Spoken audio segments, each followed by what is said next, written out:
Millions of online poker players ripped off to the tune of $440 million, and the feds are blaming Full Tilt Poker, plus some of its celebrity players like Chris Ferguson, for taking the profits. Prosecutors are calling it a Ponzi scheme. Greg Ringer is a professional poker player. He's pretty stunned by the news. Greg, why? Well, I know a lot of these guys personally, so if these allegations are accurate and the player deposits added up to $390 million, but Full Tilt only had $60 million in cash, then that's a big mistake and a really bad action on their part. And since I know some of these guys personally, I'm just surprised that they could be guilty of such a thing. So, I'm still waiting for the evidence and the proof that these facts, as alleged, are true, but I'm going to be surprised either way. Yeah, you say you know, like Howard Lutterer and Chris Ferguson, so you're saying these guys are not shady? Yeah, and, I know Chris Ferguson probably best of all the high-profile people that were involved in Full Tilt Poker, and I would just be shocked if he was doing something knowingly unethical, because he has just always been one of the most straightforward, honest guys I've ever met. In the poker world, in the legal world, in the scientific world.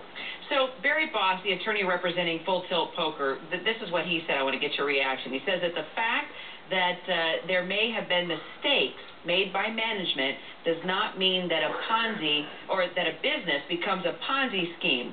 So do you believe it was innocent mistakes, or do these guys know exactly what they were doing?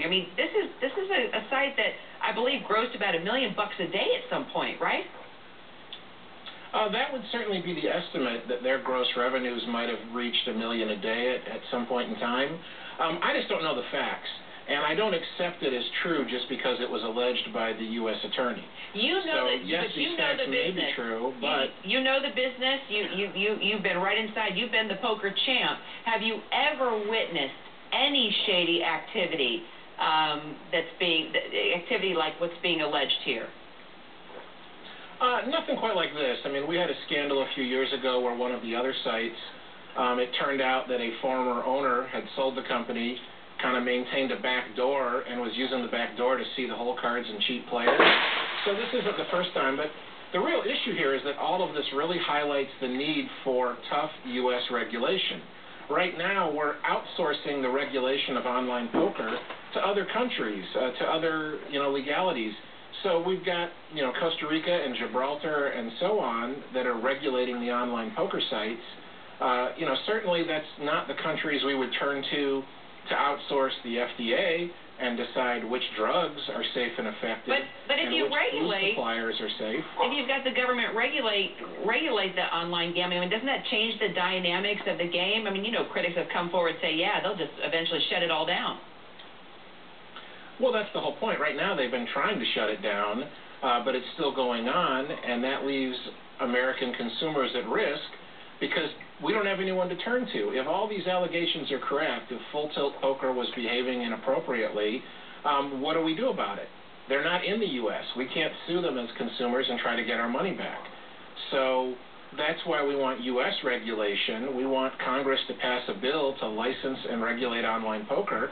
And that's one of the things that a regulator ought to do, is require the site to maintain cash reserves that are sufficient to reimburse the players.